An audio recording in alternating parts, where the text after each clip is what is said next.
Do you even realize what you've done? My voice was steady, too steady. The kind of calm that made men nervous. Brianna didn't flinch, didn't blink. She'd spent too many years in boardrooms, twisting words and slipping out of tight corners to be rattled by a simple question. She sighed, adjusting the bracelet on her wrist like she had all the time in the world. Damien, I held up a hand. Don't. Just answer. A flicker of something passed over her face, annoyance, maybe. She glanced at the kitchen door like she had somewhere better to be. Probably did. I didn't mean for you to find out this way, she said, finally, measured, rehearsed. That was what she gave me. Not regret. Not an apology. Just the bare minimum acknowledgement that her little secret was out. I looked past her, through the window above the sink. Outside, the last light of the day stretched long across the gravel driveway. My truck sat there, dirt-dusted and solid, like the only thing in this whole damn mess that still made sense. You didn't mean for me to find out, I repeated. I let the words settle between us. Let her hear how pathetic they sounded. She crossed her arms, shifting her weight onto one leg, elegant and composed as ever. Even now, standing in our kitchen, knowing she'd been caught, she looked like she belonged in a high-end hotel lobby waiting for a valet to bring her car around. Look, Damien, she hesitated, picking her words carefully like a politician. This isn't black and white.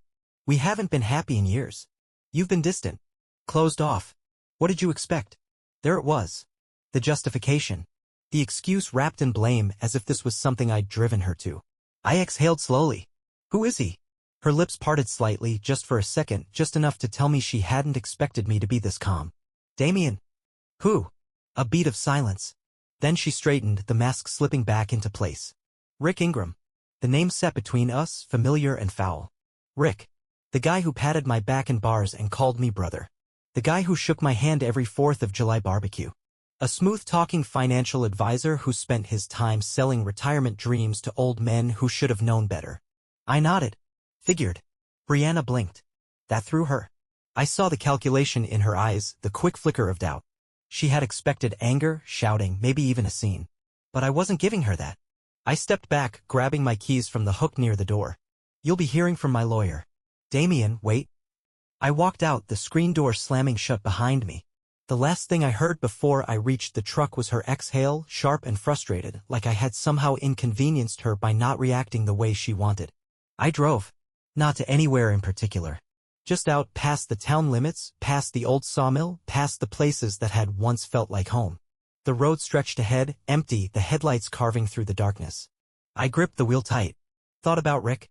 About all the times he'd sat across from me at dinner, laughing, raising his damn glass like we were all in this together. Thought about Brianna, how easily she had let his name slip like it was nothing. I let out a breath and loosened my grip. This wasn't going to break me. But it sure as hell wasn't going to go unanswered. The road stretched ahead, empty and dark, the hum of the engine the only sound. Silver Creek was a small town, the kind where people still nodded when they passed you on the street, but it wasn't so small that affairs stayed hidden forever. Someone knew. Someone had seen them. And if I had to guess, a few of them had probably looked the other way. I pulled into the gravel lot behind Robinson and Associates. The law office was dark, but I knew Finn Robinson, he worked late. I knocked twice, sharp and firm, then let myself in. Finn glanced up from behind his desk, glasses perched on his nose, a half-eaten sandwich beside a stack of papers. Damien, he said, setting his pen down. Figured I'd be seeing you sooner or later. I sat down, the chair creaking under me. It's time. He nodded like he'd already been expecting this. How bad? Rick Ingram. Finn let out a slow breath, shaking his head. Damn. He leaned back, rubbing his jaw. You want scorched earth or just a clean break? Both. A corner of his mouth lifted slightly. Thought so. He reached into a drawer, pulled out a file. You still got the business under your name? I nodded. Good. That gives us leverage. He flipped through a few documents. You got a prenup? No. All right. He didn't look surprised. Then we do this the hard way. I watched as he scribbled down notes, methodical, the way I used to plan out a fire rescue before charging in. She's not getting a dime more than the law demands, I said. And Rick? Finn met my eyes. You want me to dig? I didn't answer right away. I didn't have to. Finn nodded once. I'll see what I can find. I stood. Send the paperwork to her first thing tomorrow. He picked up his sandwich, taking a bite like we had just been discussing the weather. I'll make sure it ruins her morning. The next stop was the house. Not mine, ours technically, but that wouldn't last long. The porch light was still on when I pulled up, but I didn't go inside. Instead, I went around back, past the garden she used to pretend she cared about, to the shed where I kept my tools. Inside, I grabbed what I needed, some boxes, a roll of trash bags. I was done giving her space in my life. By the time I was finished, every last one of her things, clothes, shoes, jewelry, the fancy kitchen gadgets she never used, was packed and stacked in the garage. I wasn't about to do her the courtesy of throwing her out myself. No, she could pick up her things like the guest she had made herself. It was past midnight when I locked the house and left. The night air was cool, the scent of pine thick in the breeze. I could hear the faint buzz of a late-night radio show playing from the Silver Creek Gas and Diner down the road. I could have gone home, but I wasn't in the mood to sit in an empty house. So I drove. Ended up at Daphne Valentine Place, the widow I'd been helping fix up her barn for the past couple months. Her porch light was off, but I could see the glow from inside, a small lamp casting long shadows through the front window. I knocked lightly. A few seconds later, the door creaked open. Daphne, mid-50s, hair tied back in a loose bun, looked me over with those sharp, knowing eyes of hers. She took in the packed-up truck, the tired set of my shoulders. She didn't ask why I was there. Didn't need to. "Coffee?" she asked. I exhaled. "Yeah." She stepped aside, and I walked in. The kitchen smelled like old wood and fresh bread. She poured me a cup without a word, setting it down in front of me at the table. I took a sip, the warmth cutting through the cold inside me. Daphne sat across from me, resting her elbows on the table. "She know yet? Knows enough." She nodded. "You gonna burn it all down?" I looked at her, and for the first time that night, I let a small smirk tug at the corner of my mouth. "Only as much as I have to." She smiled, slow and approving. "Good." We sat there for a while, the silence easy. Outside, the wind shifted, the trees rustling in the dark. I didn't know what came next, not exactly. But I knew one thing for damn sure. This wasn't over. Not by a long shot. The next morning, I was up before the sun. I didn't need an alarm. My body had been trained to wake before dawn for years. First in the firehouse, then in my own routines. Sleep had never been something I relied on much, and last night had been no different. I left Daphne's place without a word. She didn't need one. Some people asked too many damn questions, tried to fix things that weren't theirs to fix. Daphne wasn't like that. She understood the weight of silence. The town was still quiet as I drove through, the streets empty except for the occasional truck pulling into the diner for the early coffee crowd. I wasn't in the mood for small talk, so I headed straight to the one place I knew I'd get answers. Silver Creek Hardware. It wasn't just a store. It was the pulse of the town. If something was happening, someone in that shop knew about it. And today I needed to know just how deep Rick Ingram had his hands in things. The bell above the door jingled as I stepped inside. The smell of sawdust and oil filled the air, same as always. Henry Stewart, the owner, was behind the counter, flipping through a newspaper. He glanced up, took one look at me, and let out a low whistle. "Jesus, Damien, you look like you're about to put someone in the ground." "Not yet," I said, walking up to the counter. "But I need some information." Henry folded the paper and leaned forward. "This about Brianna and Ingram?" I didn't bother being surprised. Word moved fast in a place like this. "Yeah." Henry scratched his chin, glancing toward the back of the store where his son was stocking shelves. "I can tell you this much. Rick's been getting real comfortable at the Black Bear Lodge lately, and not just for drinks. Got himself a little cabin up there. Real private. I figure if you're looking for where your wife's been spending her free time, that'd be a good place to start." I nodded, filing that away. "What about business?" Henry's expression darkened. "Now that's where it gets interesting. See, I never liked that slick son of a bitch, but plenty of folks in town bought into his whole trust me with your money act. Problem is, I've been hearing some of those folks are missing money they didn't even know was at risk. Might be nothing. Might be something." That was all I needed to hear. I pushed off the counter. "Appreciate it, Henry." He held up a hand. "Damien, Whatever you're thinking, just be careful. Guys like Ingram, they don't go down easy. I gave him a look. Neither do I. By the time I pulled into my driveway, there was already a car parked out front. Sleek, black, expensive. Brianna. She was standing by the hood, arms crossed, sunglasses on even though the sky was still gray with morning fog. I climbed out of the truck and shut the door behind me. You're up early. She took off the glasses, revealing sharp, calculating eyes. You had no right to touch my things. They were in my house, I said, walking past her toward the porch. I figured you wouldn't want them there anymore, given the circumstances. She followed me up the steps, heels clicking against the wood. You don't have to make this ugly, Damien. I unlocked the door and stepped inside, leaving it open behind me. She hesitated, then followed. That depends on you, I said, grabbing a stack of envelopes from the counter. You should have some paperwork arriving today. You can either sign it and keep this simple, or we can do this the hard way. She crossed her arms. You think you can just throw me out like some unwanted guest? I built this life with you. I set the envelopes down. No, Brianna. You built a life with me. Then you decided you wanted something else. You don't get both. Her jaw tightened. Rick says I cut her off with a laugh, short and humorless. I don't give a damn what Rick says. I stepped closer, lowering my voice. You think he's going to save you? That man would sell his own mother if it meant keeping himself out of trouble. When this all blows up in his face, you're just going to be collateral damage. For the first time, I saw something flicker in her expression.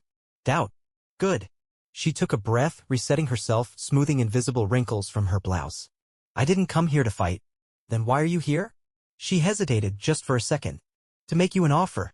I leaned against the counter, arms crossed. Go on. Walk away from this. Don't drag my name through the mud. You want the house? Fine. You want to keep the business? Fine. Just don't turn this into a spectacle. I let the silence stretch, then tilted my head. You scared? She scoffed. Of you? Hardly. No, I said. Not of me. Of what people are going to say when they find out exactly who you are. Her face hardened. I should have known you'd be petty about this. Petty? I picked up the stack of envelopes and tossed them onto the table. This is business, Brianna. You made your choice. Now you live with it. She stared at me for a long moment, then exhaled sharply. Fine, she said, turning on her heel. But don't say I didn't warn you. I watched as she walked out, head high, shoulders back, playing the part of the untouchable woman she'd always tried to be. But there was something in her step that hadn't been there before. A hesitation. A crack in the armor. I let out a slow breath, rolling my shoulders. This was just the beginning. Brianna wanted to play this like a business deal, but I wasn't some fool at the negotiating table. She had no idea just how much she was about to lose. By the time Brianna's car disappeared down the road, I was already moving. She thought she could negotiate her way out of this, that a few well-placed words could make me fold. She had no idea who she was dealing with. She'd spent too many years underestimating me, mistaking silence for weakness. That was her mistake. And she was about to learn just how costly it was. I grabbed my phone and dialed Finn Robinson. He picked up on the second ring. Damien, he said, already sounding awake and sharp. You get my email? Just got off a chat with Brianna, I said, stepping outside, the morning air crisp and cold. She thinks she can make a deal. Finn chuckled. Yeah, I bet she does. That means she's worried. I've already got my guy digging into Ingram's finances. You were right, there's something rotten in there. He's been shuffling money around between accounts, making it look clean, but it's not. The IRS is going to love him. I leaned against the truck, watching the sun climb over the ridge. Good. Let's make sure they see it.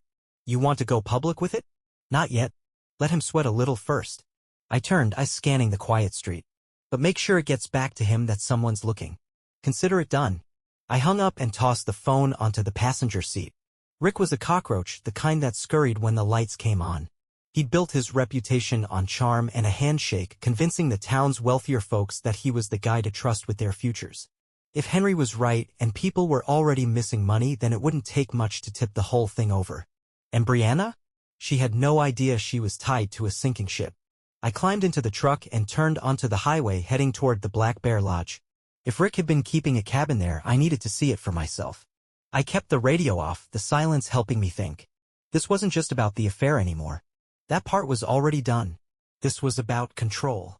About reminding them both that their choices had consequences. The lodge sat at the edge of Bear Creek, a winding river that cut through the mountains. It was the kind of place tourists came to rough it for a weekend, paying top dollar for cabins that smelled like cedar, and had better Wi-Fi than half the town. I pulled into the gravel lot, parked near the back, and got out. The manager, Liam King, was leaning against the front desk when I walked in, tapping away at a tablet. He looked up, eyebrows raising slightly. "Damien, didn't expect to see you up here." "Looking for someone?" I said, keeping my tone easy. "Rick Ingram been around?" Liam exhaled through his nose, setting the tablet down. "Not for a few days. You got business with him?" "You could say that." Liam studied me for a beat, then shrugged. "He's got cabin 8, paid up for the month." Didn't say why, just that he needed a quiet place to focus on work. I gave a short nod. "That right?" Liam tapped a pen against the desk, lowering his voice. "Between you and me, I don't trust the guy. Comes in here acting like he owns the place. And I've seen him with some woman, not your wife. Younger, dark hair, real pretty." That was interesting. Brianna didn't have dark hair. I kept my face blank. "You see them together a lot?" Liam shrugged. "Enough. She comes up late, leaves early. Always looking around like she's worried someone's watching." I filed that away. "Appreciate it, Liam." He gave me a long look. "Damien, whatever this is, just don't do anything that'll land you in trouble." I offered him a small smirk. "Not my style." I stepped out, walked across the lot, and made my way toward cabin 8.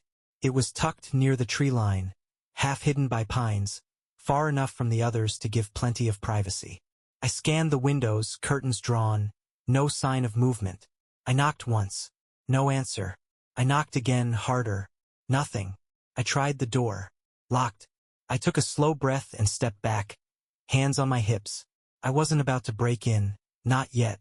But Rick had left his tracks all over this town, and it was only a matter of time before someone else started putting the pieces together. I wasn't the only one he owed. I left the lodge, got back into the truck, and made one more call. Henry picked up. "Yeah. Need you to spread the word," I said. "Rick Ingram's been playing fast and loose with other people's money. Time folks start asking for their cut." Henry was quiet for a second. Then he chuckled. "Damn, Damien. You sure you never wanted to run for mayor?" I smirked. "Just making sure people get what's theirs." "Yeah," Henry said. "Including you." I hung up and pulled onto the highway, heading back toward town. Things were already shifting. The pieces were moving. Rick and Brianna thought they could play their games and walk away clean. They were about to find out just how wrong they were. By the time I got back into town, the cracks had already started to show. Silver Creek wasn't the kind of place where you could keep secrets for long, and when money was involved, people talked fast. I stopped by the Rusty Nail, a bar that had been standing since my grandfather's time, knowing full well that if there was chatter worth hearing, it'd be there. The place was quiet for a late afternoon. A couple of ranch hands sat at the far end, nursing beers, their boots propped up on the stools beside them. Isaac Green, the bartender, was wiping down the counter when I walked in. He lifted his chin in greeting. "Busy day?" I asked, sliding onto a stool. Isaac snorted. "Depends on what you call busy. Had 3 different guys come in griping about Ingram. Word's out that some accounts ain't adding up." I nodded. "Anyone planning on doing something about it?" He set the rag down, leaned forward. "I heard Felix Owens and Jim Stafford are getting a lawyer together. Both had retirement accounts under Rick. Both missing more money than they're comfortable with." That was good.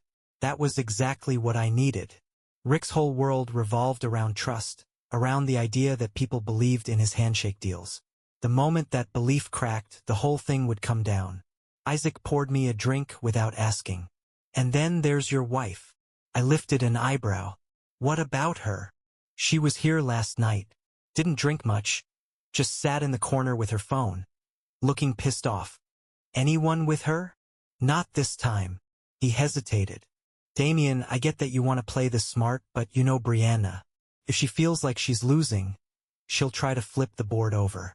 You ready for that?" I took a slow sip, let the whiskey burn its way down. "She can try." Isaac gave me a look but didn't push it. That was one thing I appreciated about him. He wasn't the type to stick his nose where it didn't belong. I finished my drink and left, heading straight for Robinson's office. Finn had said he was digging into Rick's finances, and by now I expected he'd have something. When I walked in, Finn was on the phone, nodding along to whatever the person on the other end was saying. He held up a finger, motioning for me to wait. I leaned against the doorframe, arms crossed, watching as he jotted something down on a legal pad. "Understood," he said finally. "Appreciate it." He hung up and looked at me. "Well, you're not gonna believe this. Try me." He tapped the pen against the desk. "Rick's got more than just bad books. He's been using shell companies to move money, some from his clients, some from accounts that don't even exist anymore. And this is the real kicker. He's got Brianna tied into one of them." I exhaled through my nose, letting that sink in. "Explain." Finn flipped the pad around, showing me a name circled twice. Ingram Investments, LLC. On paper, it's just a consulting firm, but it doesn't actually do anything. Money goes in, gets shuffled around, disappears. And Brianna? She's listed as a secondary beneficiary on some of the transfers. She know about it? Hard to say. Could be Rick's way of keeping her hooked. Could be she's in on it. Either way, it means when the hammer comes down, it's coming down on both of them. I nodded slowly. This wasn't just about revenge anymore.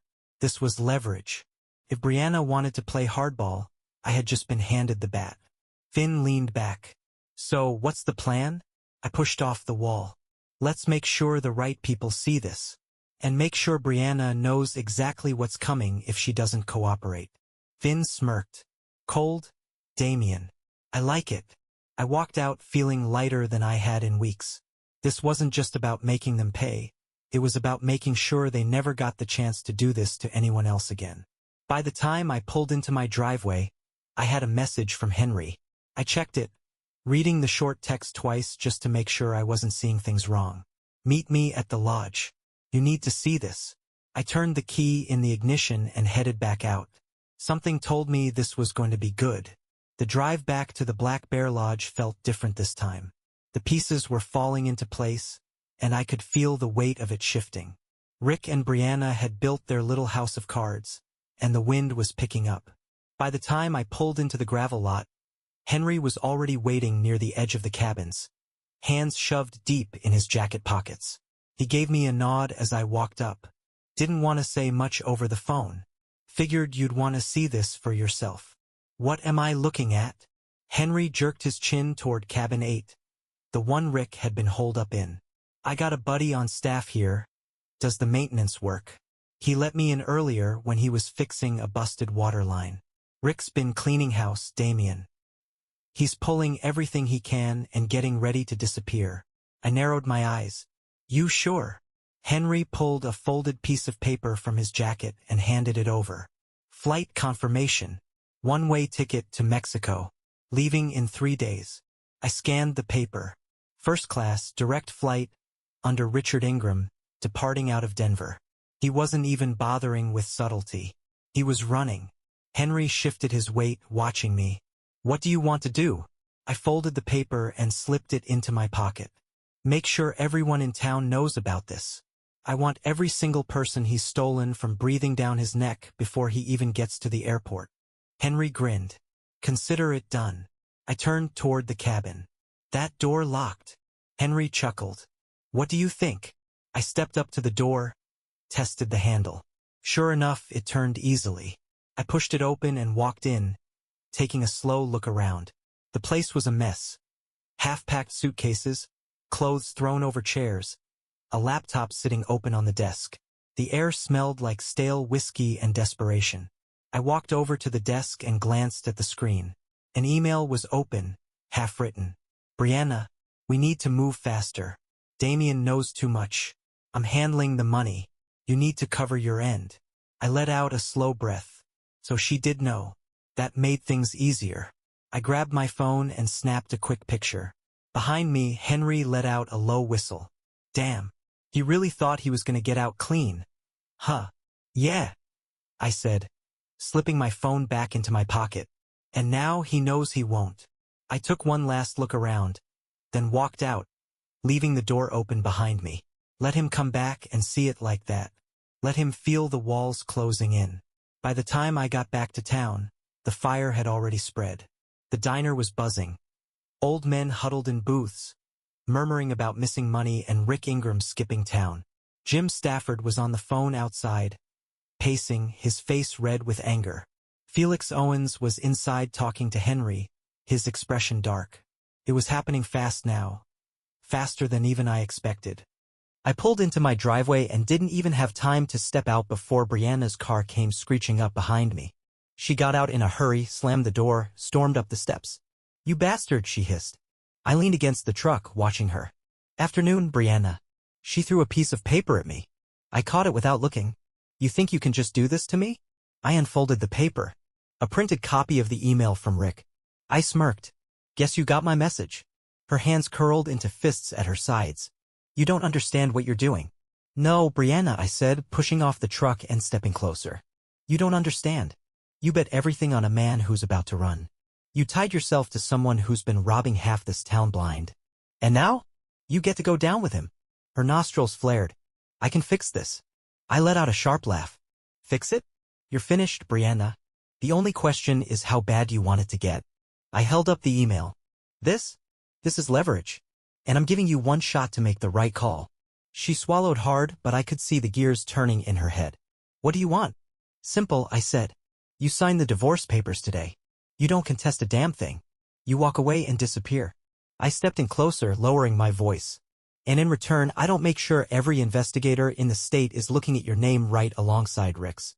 She clenched her jaw, eyes burning with anger. But she knew she was out of moves. She exhaled sharply, yanked her purse off her shoulder, and pulled out her phone. "Fine. I'll call my lawyer." I nodded. "Smart choice." She turned, stalking back to her car. She didn't look back. Didn't slam the door. Just got in and drove off, fast and reckless. I watched her go, then turned and walked inside. It was over. Almost. All that was left was Rick. And he had no idea just how much was about to come crashing down on him.